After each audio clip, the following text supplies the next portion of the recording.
Impian untuk membawa pulang emas Olimpik pertama negara telah lama kita sasarkan. Pencapaian terbaik adalah apabila kita berjaya membawa pulang satu pingat perak untuk acara badminton dan satu pingat gangsa bagi acara terjun. Walaupun kita memiliki barisan jaguh atlet yang digeruni di peringkat antarabangsa, namun mengapa impian emas ini masih lagi menjadi impian dan tidak berjaya direalisasikan. Jadi hari ini, dalam Bicara Kampus, kita akan berbicara tentang peningkatan mutu sukan. Terus bersama Bicara Kampus.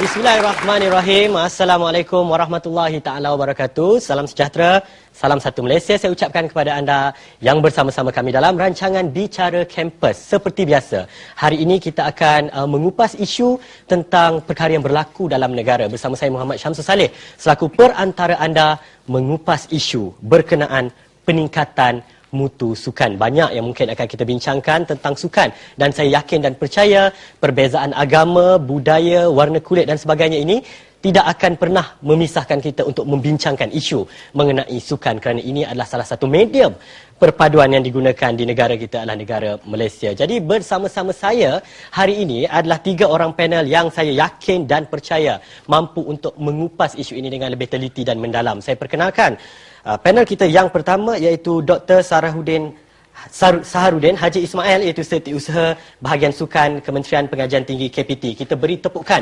kepada Dr. Saharudin.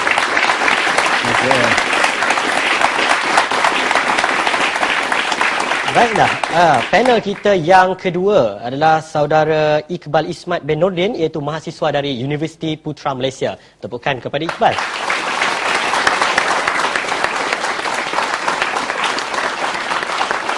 Dan panel kita yang ketiga ialah saudara Liao Keng Guan, itu mahasiswa dari Universiti Nilai. Tepukan kepada Liao.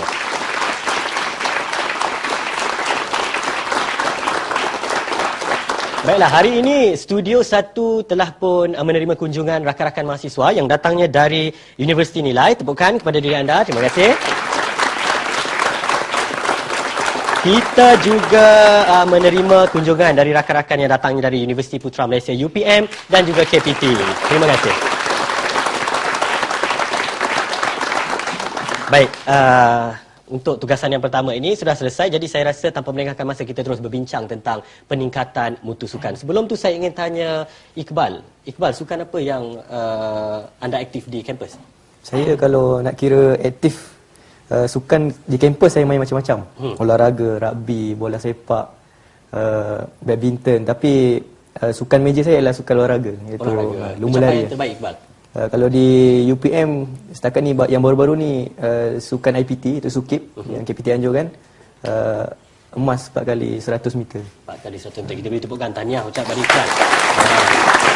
Bukan calang-calang aktif yang berada di pentas Bicara Kampus hari ini. Liao, sukan apa yang anda aktif?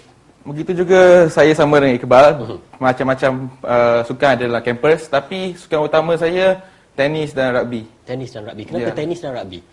Sebab bila saya bermain tenis ketika saya di sekolah rendah, sebab galakkan daripada ibu bapa saya untuk saya bermain tenis, dan bila saya ke sekolah berasrama penuh ketika sekolah menengah, di situ saya mula berjinak dengan sukan rugby bila saya mendapat saya mendapat dorongan daripada jurulatih ketika itu. Pencapaian terbaik, Liao? Pencapaian terbaik dalam tenis mewakili negeri Perak ke kejohanan remaja kebangsaan dan mendapat pingat gangsa. Baik, tahniah juga kepada Liao. Jarang kita dapat menemubual mahasiswa yang aktif dalam bidang tenis khususnya. Tenis memang suka kita nak cari atletnya. Baik, kita dah faham Iqbal dan juga Liao ni aktif dalam bidang sukan. Sekarang ni secara peribadi, saya beri peluang Liao dahululah. Untuk anda menganalisis tentang mutu sukan negara hari ini. Silakan. Pada pendapat saya, mutu sukan hari ini sebenarnya telah meningkat daripada 5 tahun sebelum sehingga ke sekarang. Tapi ketika peningkatan sukan pada tahap Olimpik sekarang ni, sebenarnya pasukan negara sekarang ni memerlukan pelapis daripada golongan mahasiswa daripada KPT juga untuk dijadikan sebagai pelapis dan platform untuk berjaya di Sukan Olimpik yang akan datang. Supaya kita punya atlet ni Berpanjangan, ya. Berpanjangan. Baik, Iqbal, bagaimana? Mutu sukan negara. Okay, bagi saya, Saudara Syam, apabila kita cakap tentang mutu sukan negara, saya melihat kepada pelbagai aspek. Antaranya atlet sendiri, kualiti atlet, kualiti penganjuran, prasarana yang kita sediakan dan sebagainya. Tapi apabila kita melihat sejak kebelakangan ni, mutu kita meningkat, cumanya kualiti atlet kita tak mampu lagi nak bersaing ke peringkat luar. Kita tidak bersaing kerana atlet luar negara lebih cepat berkembang ataupun kita... Mungkin salah satu faktor. Salah sebab satu faktornya. Mungkin kemajuan atlet di luar negara lebih cepat berbanding daripada di Malaysia. Baik, terima kasih Iqbal. Baik Doktor, ini pandangan daripada mahasiswa yang aktif dalam sukan di universiti. Mereka kata mutu sukan sudah berkembang tapi belum cukup lagi untuk menewaskan ataupun mengalahkan pasukan-pasukan dari luar negara. Dari sudut pandangan Doktor sendiri, bagaimana penilaian terhadap mutu sukan negara? Silakan Doktor. Pandangan tu betul, tetapi ada lagi perlu diperbetulkan. Silakan. Sebagai contoh, kalau dikatakan mutu sukan di Malaysia, terutamanya di peringkat institusi pengajian tinggi. Sekarang ni kalau dibandingkan pencapaian-pencapaian yang lalu, sebagai contoh Asian Youth Games, sejak tak diperkenalkan 20 tahun yang dulu, Malaysia tak pernah menjadi juara. Dan pencapaian tertinggi Malaysia pada ketika itu ialah 10 pingat emas. Tetapi sejak adanya sistem pengurusan dan pengujudan bahagian sukan di KPT dan dengan adanya penyelarasan dan kerjasama daripada peringkat IPT, semua IPT, kita telah menunjukkan dan telah membuktikan bahawa kita ni tidak jauh ketinggalan dan kita telah berjaya menjadi juara semasa sukan Universiti ASEAN yang baru lepas ni di masa di Laos. Itu satu pencapaian yang amat baiklah. Kalau sebelum ini hanya Indonesia dan Thailand yang menjadi juara. Kita tak pernah jadi juara. Sebelum itu kita pernah jadi juara di peringkat negeri saja, negara. Tahun 2008 nanti orang kata ini juara kampung. Tetapi kita telah buktikan kita bukan saja juara di kampung, juga kita telah menjadi juara di negara ASEAN, peringkat ASEAN. So peringkat ASEAN kita telah mula digeruni. Itu merupakan satu pencapaian yang amat baiklah. Nanti tahniah lagi kepada atlet-atlet yang telah membantu kita menjadi juara. Baik, terima kasih Doktor. Maksudnya kita perlu ucapkan tahniah kepada atlet-atlet yang telah pun mengharumkan nama Malaysia di Sukan Universiti ASEAN yang diadakan di Laos. Baik, tak pernah juara, akhirnya kita juara. Hasil daripada pelan pembangunan yang diwujudkan di bawah KPT sendiri untuk melahirkan atlet yang berkualiti. Baik, Iqbal, tentang perbezaan antara kualiti atlet muda di peringkat IPT dan juga atlet-atlet yang mewakili negara.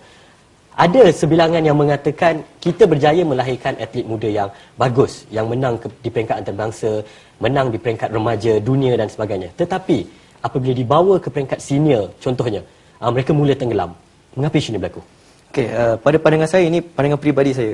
Apabila saya melihat bila KPT kata kita nak keluarkan almost 30% atlet negara yang mewakili Malaysia lahir daripada KPT.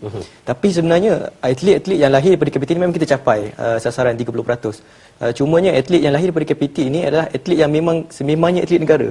Maknanya bukan KPT yang betul-betul didik ataupun bentuk atlet tu. Maknanya atlet tu datang daripada, contoh dia daripada Bukit Jalil, daripada MSN, Majlis Sukan Negara. Memang atlet yang sambung belajar. Memang atlet yang sambung. Ini maknanya apa, bila kita kata 30% tu, itu bukan jinin 30% yang KPT lahirkan. Itu memang adalah dia macam peralihan. Okey, dulu atlet negara tapi dia masa sekolah.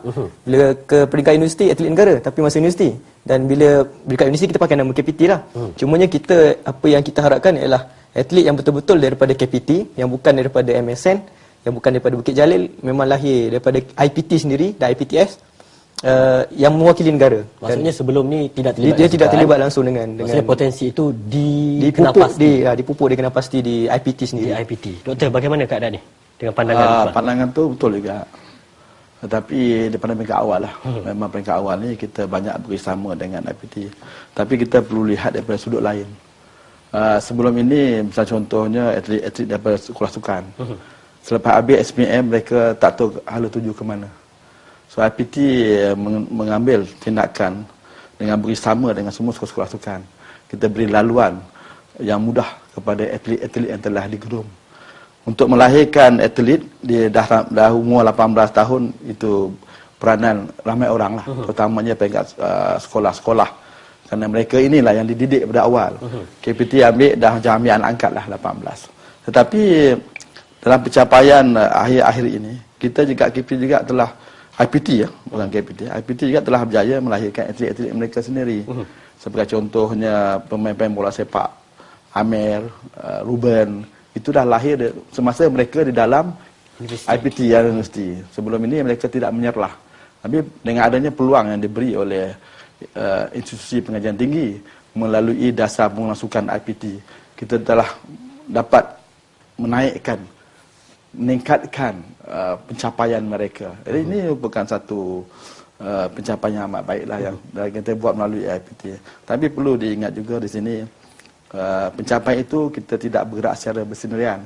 Di dalam dasar pembangunan sukan institusi pengajian tinggi, kita telah jelas dalam itu nyatakan kita memerlukan kerjasama daripada NGO, daripada persatuan, daripada Kementerian Kebudayaan, Kementerian Pelajaran. Nah, ini kita ada networking, jaringan kerja.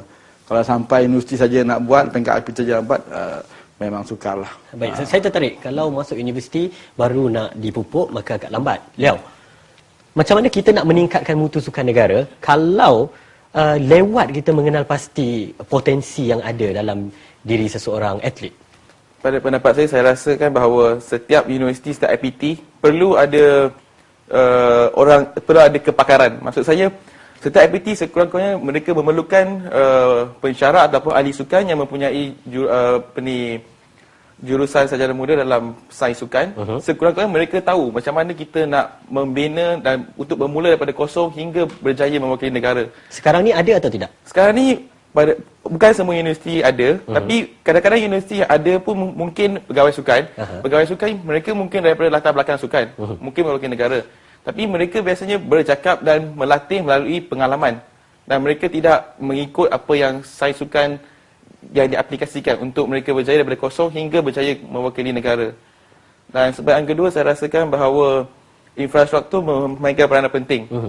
Sebab bila infrastruktur yang ada dan keadaan yang standardized, dia akan menarik orang mahasiswa untuk bersukan dan secara langsungnya dia akan memupuk budaya sukan di situ dan dia akan menyerlah daripada kejauhan-kejauhan yang ada.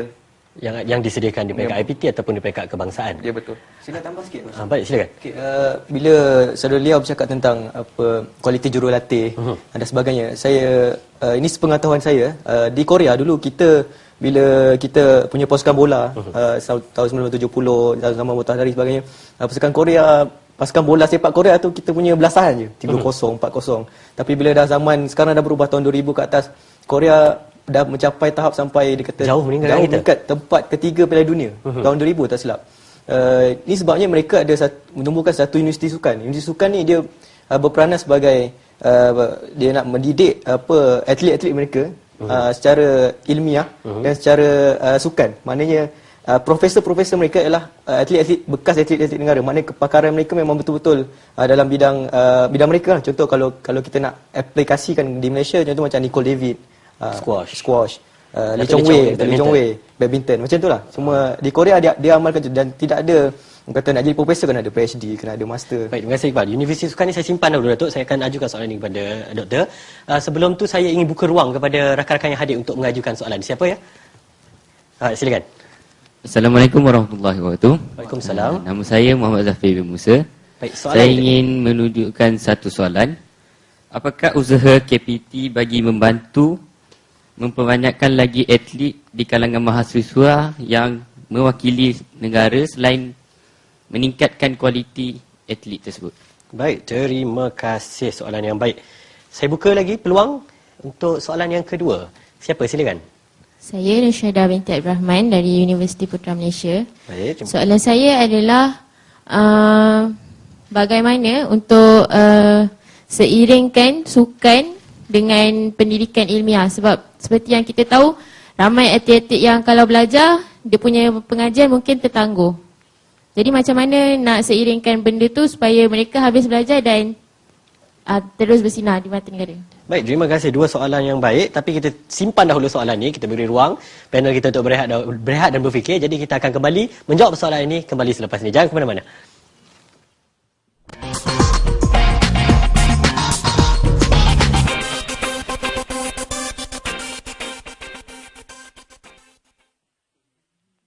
Doktor, jemput minum. Jemput minum.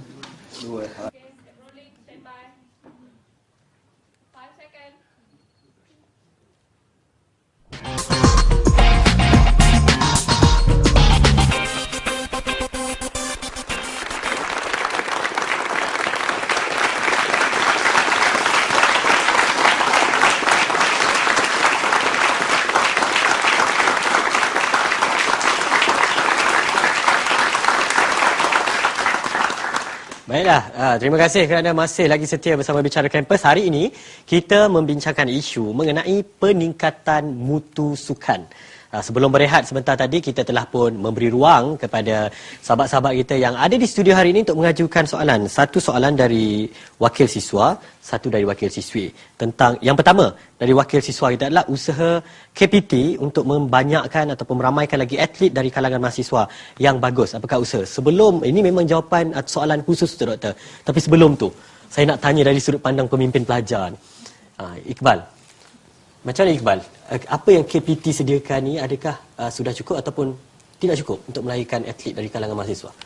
Okey, dari segi penganjuran sukan, saya kira dah mencapai tahap mutu yang seperti yang kita hendakkan. Sebab sebelum ni di peringkat IPT pun paling tinggi saya kira MASUM, iaitu Majlis Sukan Universiti, iaitu tetapi kelemahan MASUM ni ia hanya melibatkan atlet-atlet dari kalangan IPTA sahaja. Ada 20 IPTA bertanding dalam kejohanan MASUM lah.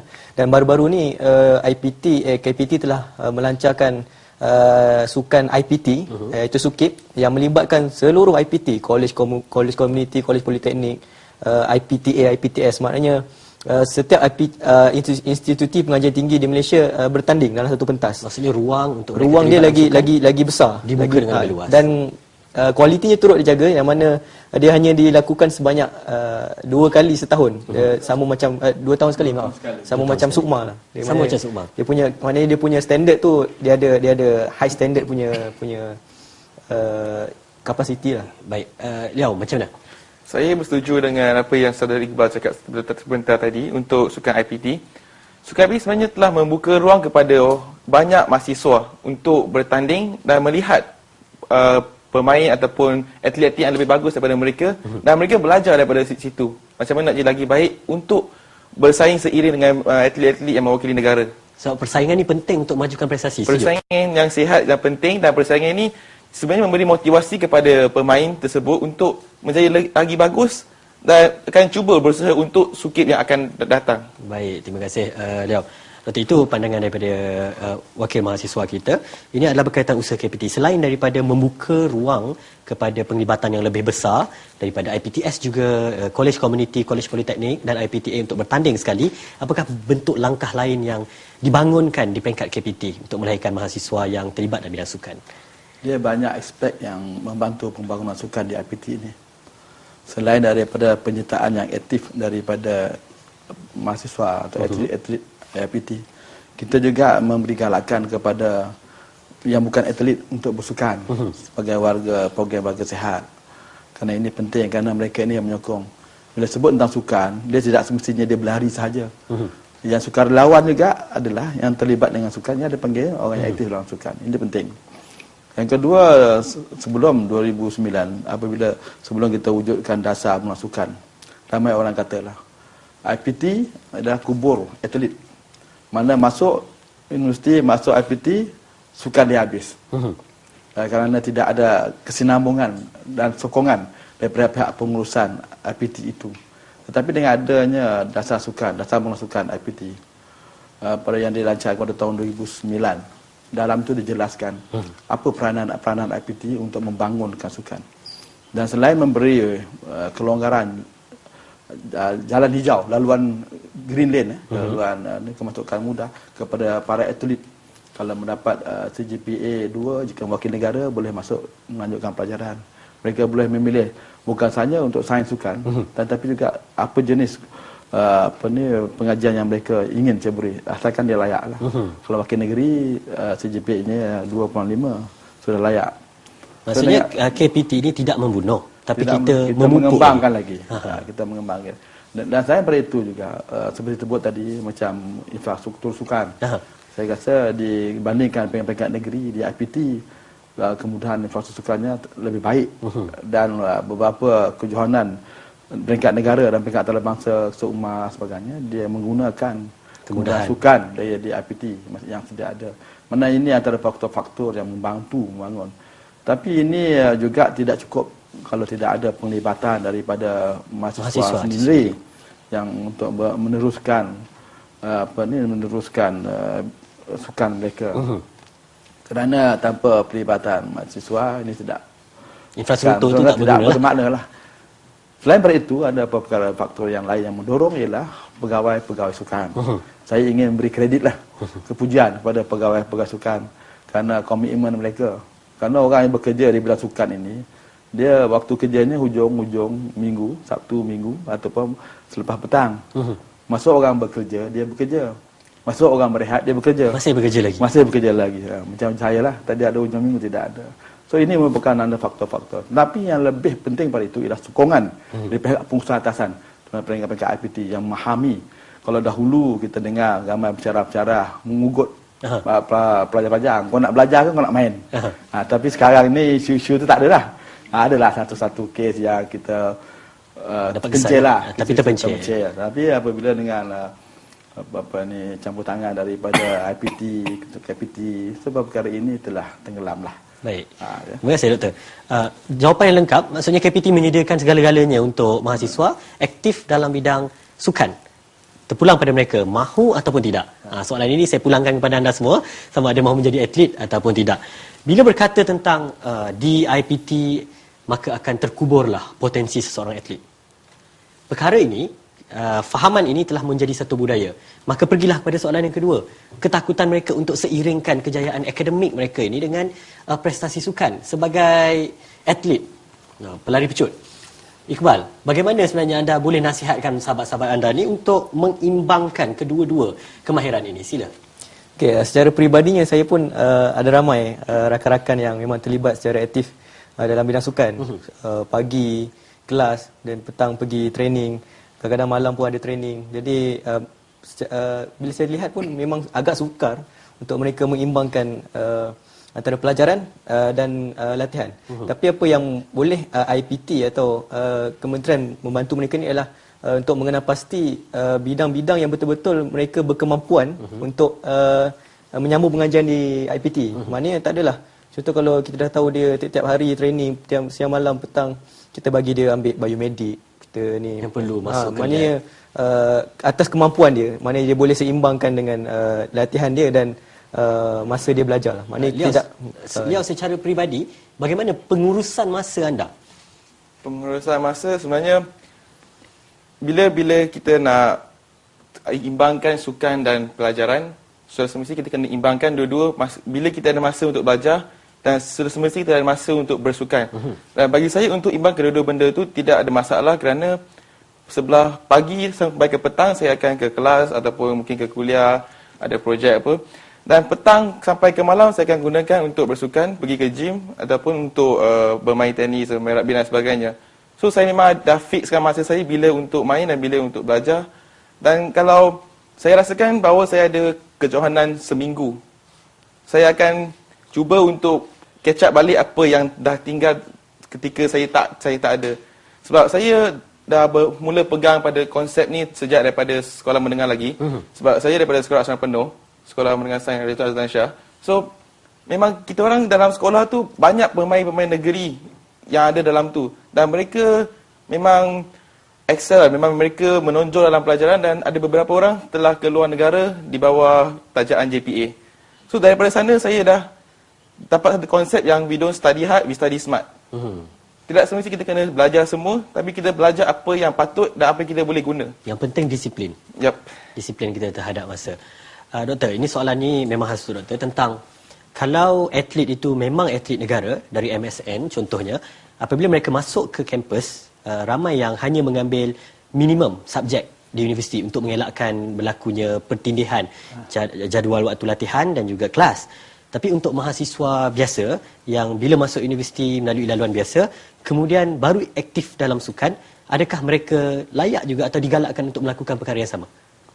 Okey. Ini sebenarnya disebut tadi pasal disiplin kan. Itu perkara yang penting lah. Bagaimana kita menyusun masa sebagainya. Orang yang tak bersukan pun kalau tak ikut, tak ada disiplin diri, tidak ada jadual belajar, rehat sebagainya, mereka juga tidak akan mendapat pencapaian yang baik. Dan kita juga telah melihat kejayaan-kejayaan di luar. Atlet-atlet negara yang berjaya seperti Dr. Natasha, Dr. Jagger Tyson, itu orang sukan yang telah berjaya sampai dapat PhD, Dr. Daton, Datuk Barina, semua orang yang telah berjaya kan. So ini adalah salah satu perkara yang telah membantulah. So mengenai orang-orang yang pelajar-pelajar yang mula aktif di peringkat IPT kerana apabila ada kemudahan-kemudahan di IPT itu kan, kalau ada peringkat masa luar bandar dulu mereka tidak aktif. Dan sekiranya pencapaian mereka membanggakan dan mereka boleh mewakili IPT masing-masing dan melalui sukan, contoh Sukip tadi. Apabila kita ada persaingan yang sihat, yang hebat, lebih luas, mana mereka akan terpilih lah kalau mereka bagus. Dan ketika itu, segala kemudahan yang ada pada atlet negara, mereka boleh dipertimbangkan sebagai contoh beasiswa sukan, jadual anjal dan sebagainya. So ini memberi sebagai galakan kepada ini. Dan kita juga di peringkat IPT, selalunya IPT akan berikan keutamaan untuk duduk di asrama kepada pelajar-pelajar yang aktif. Itu salah satu kelebihan yang membantu atlet-atlet negara. Selain pada itu, melalui dasar sukan juga, kita ada sedikit kelonggaran membenarkan satu pelajar itu mengurangkan bidang pengajian yang diambil.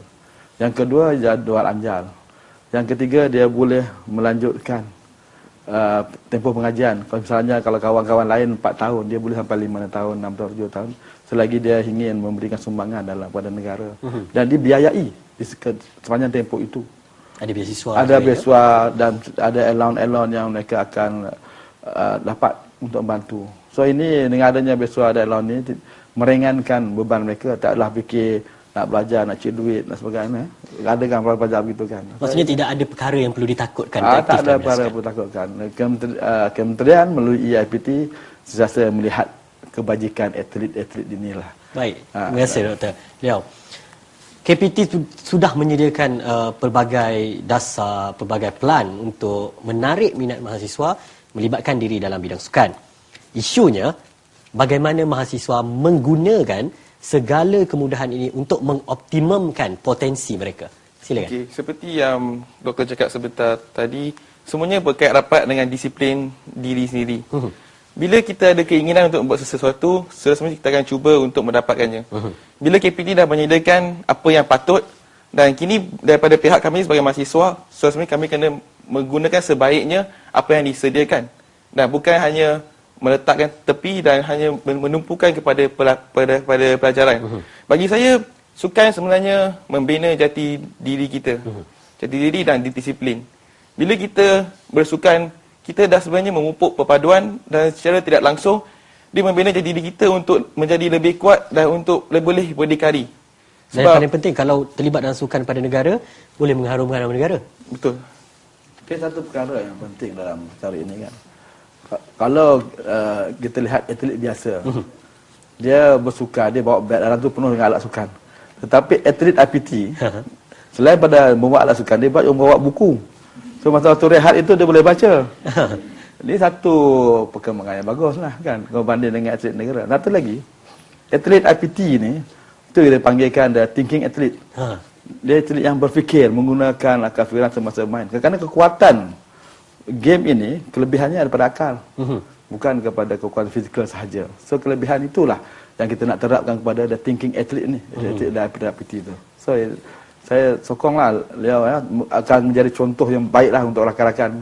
Kita mahu melahirkan atlet yang bukan sahaja hebat fizikal, tapi juga kognitif dan pemikiran mereka, mengatur strategi dan sebagainya. Iqbal, masih mengenai bagaimana mahasiswa menghargai segala 1001 kemudahan yang disediakan di peringkat IPT untuk mereka. Pada pandangan anda secara peribadi, anda rasa mereka menyambut baik, menggunakan dengan secara optimum ataupun masih lagi pada tahap yang lemah? Okey, kalau di IPT ataupun beberapa IPTS yang lain, KPT telah menyediakan satu platform yang orang kata khusus dan orang kata sangat lengkap secara holistik lah. Maknanya mereka telah menyediakan satu kita panggil PKS atau projek Pusat Kecemerlangan Sukan dan PST, Pusat Sukan Tumbuhan. Yang mana projek-projek ini telah diberikan atau diturunkan kepada IPT untuk digerakkan di universiti masing-masing. Maknanya contoh kalau di UPM kita punya PKS adalah sukan rugby. Jadi bila setiap petang mereka akan ada training dan integrasi antara kolej-kolej tu, maknanya semua pelajar terlibat. Tak semestinya daripada kolej yang hebat rugby saja. Maknanya semua pelajar berpeluang untuk menyertai projek kecemerlangan sukan tersebut. Maksudnya sambutan yang diberi baik? Sangat baik. Liao, sambutan diberi di IPTS contohnya bagaimana? Baik. Di IPTS pula, kita orang sekarang ni Pusat Sukan Tumpuan untuk Lawan Pedang di Nilai Universiti. Dan buat masa ni pembangunan sedang dijalankan untuk menaik tarafkan tempat untuk lawan pedang, dan saya pasti selepas ini sudah tentu sambutan akan lebih baik kerana Nilai Universiti sendiri menawarkan beasiswa penuh untuk atlet-atlet daripada seluruh negara, sekurang-kurangnya mewakili negeri ataupun negara. Sambutannya baik. Baik. Mereka kata sambutan baik, infrastruktur digunakan dengan baik. Jadi doktor mungkin ada soalan nak ajukan kepada mereka tentang penggunaan infrastruktur dari segi melahirkan atlet. Okey, sebenarnya di sini bukan saja pihak pengurusan yang mempunyai peranan yang penting, tetapi di kalangan mahasiswa juga ada peranan. Mereka menggalakkan rakan-rakan. Kita fokus kita kepada atlet yang bersukan. Tetapi rata-rata 70% hingga 80% masih ada lagi rakan-rakan, saudara-saudara yang tidak bersukan. Dan ini peranan yang perlu dimainkan oleh pemimpin-pemimpin dan juga atlet-atlet lah untuk menarik minat rakan-rakan. Kerana melalui sukan ini kita ada satu lagi kemudahan. Ketika mahasiswa itu bersukan, mereka boleh dapat tuition free. Mereka boleh minta kelas ulangan. Oh, kelas ulangan. Dan kita pernah juga laksanakan ketika waktu peperiksaan.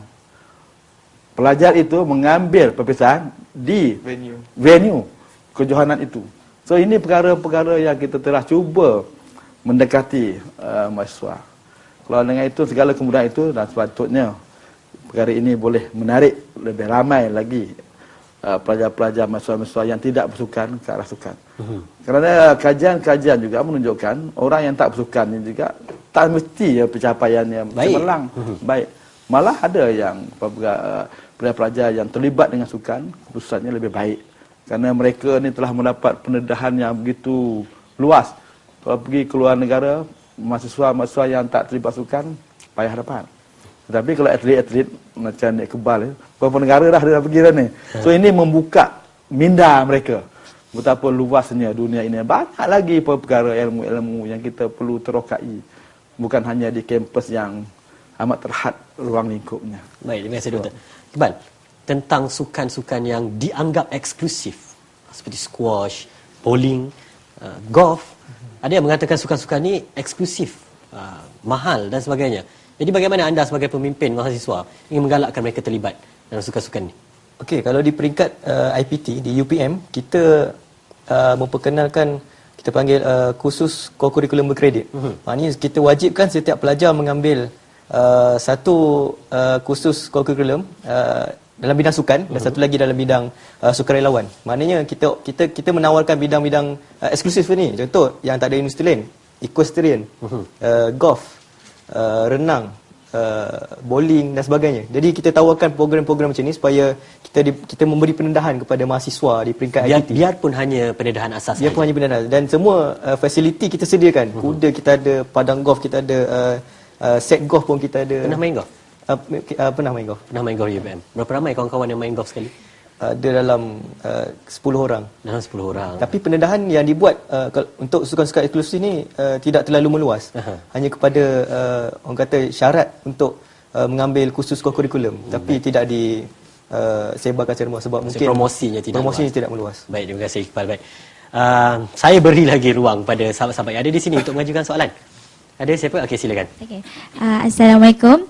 Saya Nur Syafiqah Fasha daripada Nilai University. Baik, Syafiqah, soalannya. Okey. Pada masa kini masih ramai daripada kalangan siswa dan siswi yang beranggapan bahawa sukan ni tidak akan membawa mereka pergi jauh dan tidak akan menjamin masa depan mereka. Jadi, apakah usaha yang boleh dibuat untuk mengubah persepsi pelajar tersebut? Baik, terima kasih Syafiqah.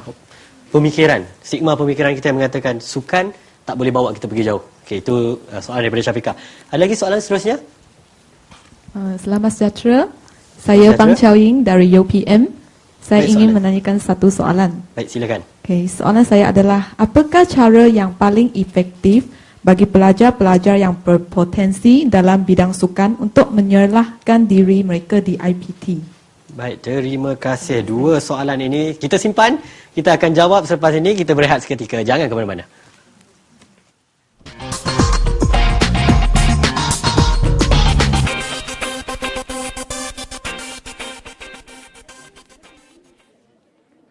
Bila berehat je semua. Tadi semua.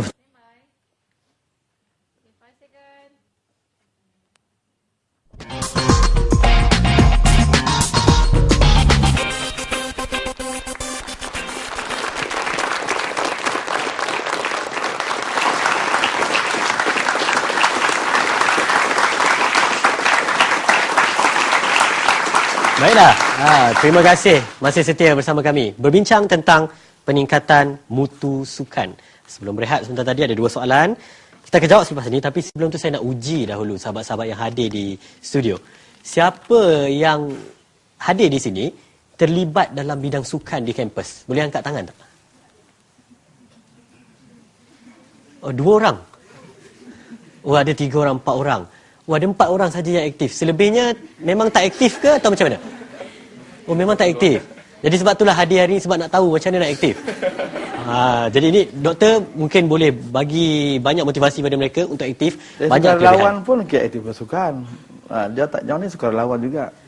Siapa yang jadi penyokong setiap masa? Ramai tu. Ramai. Penting sukan ni untuk meningkatkan mutu sukan, kita perlukan sokongan. Baik, kita pergi menjawab soalan ni dari Syafiqah. Ini tentang stigma masyarakat. Stigma kita yang memikirkan tentang apabila terlibat dalam bidang sukan, ia tidak boleh bawa kita pergi lebih jauh. Ini adalah stigma. Sehingga kita meletakkan atau mengkelaskan sukan sebagai bidang kemahiran kedua. Kelas kedua. Iqbal, setuju ataupun tidak dengan stigma ini? Saya secara peribadi menyangkal stigma tersebut sebabnya pengalaman saya sendiri iaitu sejak bersukan daripada sekolah rendah, sekolah menengah dan sekarang di peringkat IPT. Sukan ni mengajar kita satunya disiplin. Yang keduanya dia membentuk jati diri kepada atlet lah, untuk kepada kita diri. Dan ketiganya dia membina kita punya keyakinan diri untuk berhadapan dengan situasi-situasi yang kita tak duga. Maknanya kita sebelum ni kita pernah contoh kalau kita bertanding di peringkat negeri, peringkat kebangsaan, dia punya pressure atau tekanan dia lagi tinggi.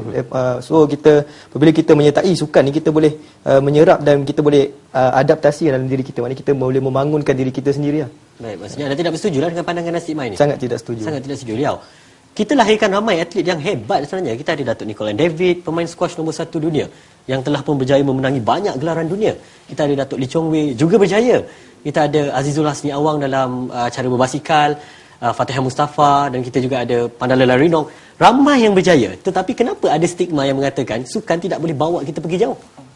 Sebenarnya ramai dalam kalangan masyarakat yang bercakap dari segi perspektif lain. Semua orang ada perspektif yang lain, tapi mereka tidak berada dalam kita orang yang berada dalam industri sukan. So bila kita orang dalam industri sukan, kita tahu macam mana kita nak berhadapan dengan orang. Dan dalam dunia intelektual sekarang ni, bila kita sebenarnya sukan ni sebagai satu platform untuk kita bersedia sebelum ke alam pekerjaan. Alam pekerjaan semestinya banyak dugaan, banyak cabaran, dan satu benda yang tidak akan cukup untuk kita bila dah bekerja, masa. So dari sinilah kita belajar macam mana kita nak mengatur masa untuk masa depan. Seperti yang doktor cakap dekat saya sebentar tadi, what is next? Kita kena ada perancangan sekarang untuk masa depan. Dan bila daripada sukan inilah yang kita akan melatih diri kita untuk berfikir secara pantas dan multitasking. So, bila masyarakat ada golongan yang berfikiran bahawa sukan diletakkan sebagai prioriti yang kedua, mereka haruslah berfikir secara terbuka dan dari segi perspektif lain. Dan tidak harus berada di bawah satu tempat dan berfikir dari pemikiran tersendiri. Mungkinkah mereka menilai dapat pergi ke depan ataupun tidak tu hanya kepada keupayaan untuk mewakili negara? Adakah ini puncanya, Doktor? Ini sebenarnya kita perlu melihat sukan itu dalam perspektif yang lebih besar. Sukan ini adalah satu industri dan satu profession yang perlu diterokai. Dalam pendapatan negara, hampir 20% hasil datang daripada sukan. Dan nak cepat kaya jadi jutawan, sukan. Kalau jadi macam saya jadi pegawai kerajaan dan nak pension dah, belum dapat jadi cecah 1 juta lagi. Kalau cecah 1 juta nanti BPI cari saya.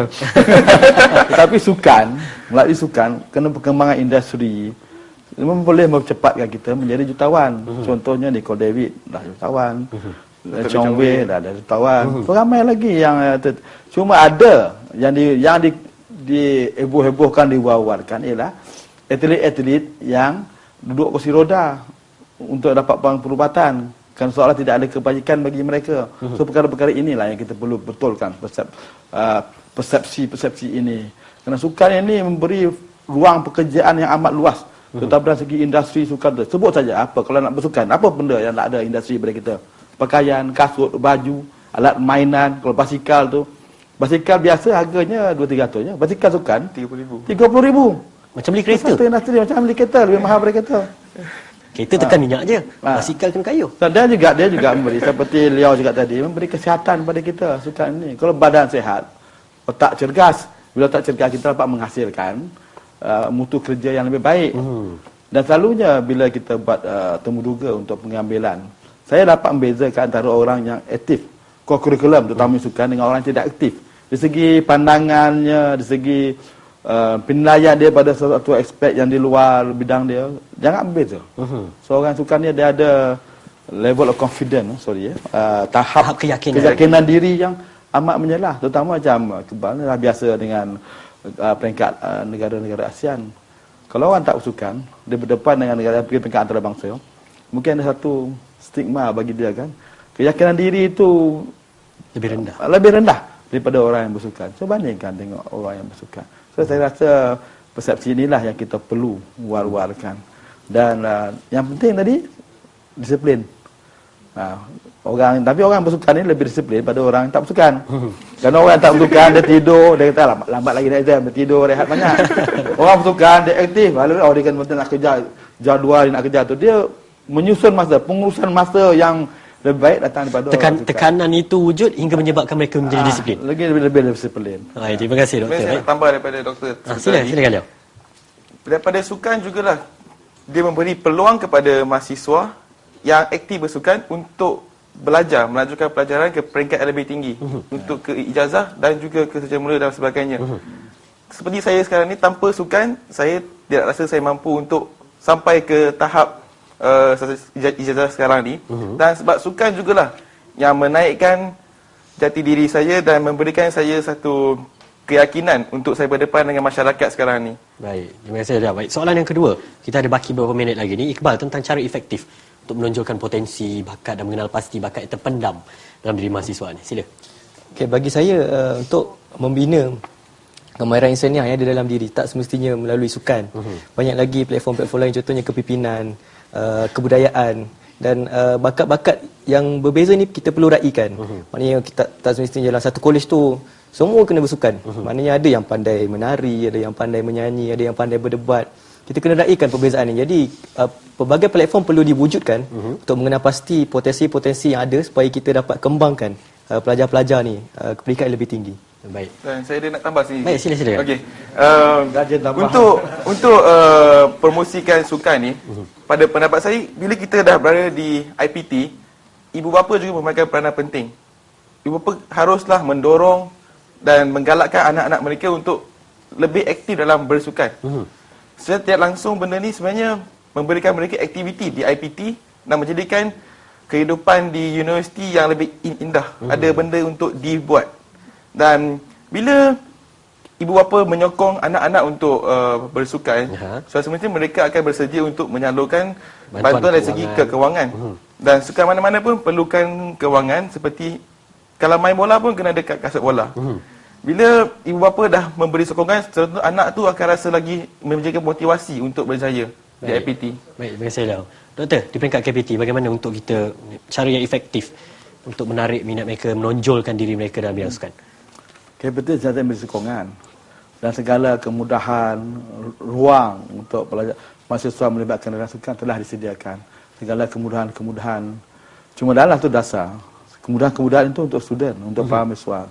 So kalau misalnya badminton itu, kalau pegawai tengah main badminton, student datang untuk bermain, pegawai kena berhenti. Tetapi sekiranya pelajar tengah bermain, pegawai datang, pegawai kena tunggu. So jangan terbalik. So perkara-perkara ini, segala kemudahan-kemudahan sukan di universiti, di IPT adalah untuk mahasiswa, untuk pelajar, bukan untuk pegawai. Pegawai menumpang, bukan mahasiswa, bukan pelajar yang menumpang. Itu perkara ini perkara pokok yang perlu jelas, semua orang kena faham. Okey, itu. Maknanya peluang tu dah ada, dah terbuka. Itu peluang serah kepada mahasiswa-mahasiswa, serah pada pemimpin-pemimpin. Bagaimana nak menarik minat-minat rakan-rakan yang tidak bersukan. Yang juga seperti disebut lain tadi, kurikulum yang lain. Benar-benar perkara ini semua membantu. Tapi bagi saya, sukan, saya lihat sukan itu amat perlu dan penting. Walaupun mereka bukan atlet negara, bukan atlet negeri, sukan adalah untuk semua. Baik. Dan wajar semua orang terlibat. Kalau dapat 100%, 100% warga KPT, warga IPT terlibat dengan sukan. Baik, terima kasih Doktor. Kita beri tepukan kepada ketiga-tiga ahli panel kita. Jadi, apa yang dapat untuk kita simpulkan adalah sukan ini memang satu bidang yang mampu untuk meningkatkan lagi karakter dan juga keupayaan seseorang mahasiswa. Tetapi, apa yang lebih penting adalah untuk meningkatkan mutu sukan negara, keberterusan penglibatan mahasiswa ini. Bukan sahaja sebagai atlet, malah juga sebagai penyokong, sebagai mereka yang terlibat dan belajar dalam bidang sukan itu sendiri perlu untuk dipupuk dan disediakan. Peluang, ruang, segalanya telah diberikan. Kita dengar doktor sebentar tadi telah pun menyeraikan 1001 kemudahan, jadi terpulang kepada anda untuk menggunakan peluang-peluang yang telah disediakan. Jadi semoga kita berjumpa lagi minggu hadapan. Terima kasih kepada sahabat-sahabat dari Universiti Nilai, UPM dan juga KPT. Tepukan kepada diri anda. Terima kasih. Jadi jangan lupa untuk kekal bersama Bicara Kampus minggu hadapan. Kita akan membawa isu-isu dan kita akan mengupasnya dari sudut pandang pemimpin mahasiswa kita. Semoga berjumpa lagi minggu hadapan. Assalamualaikum.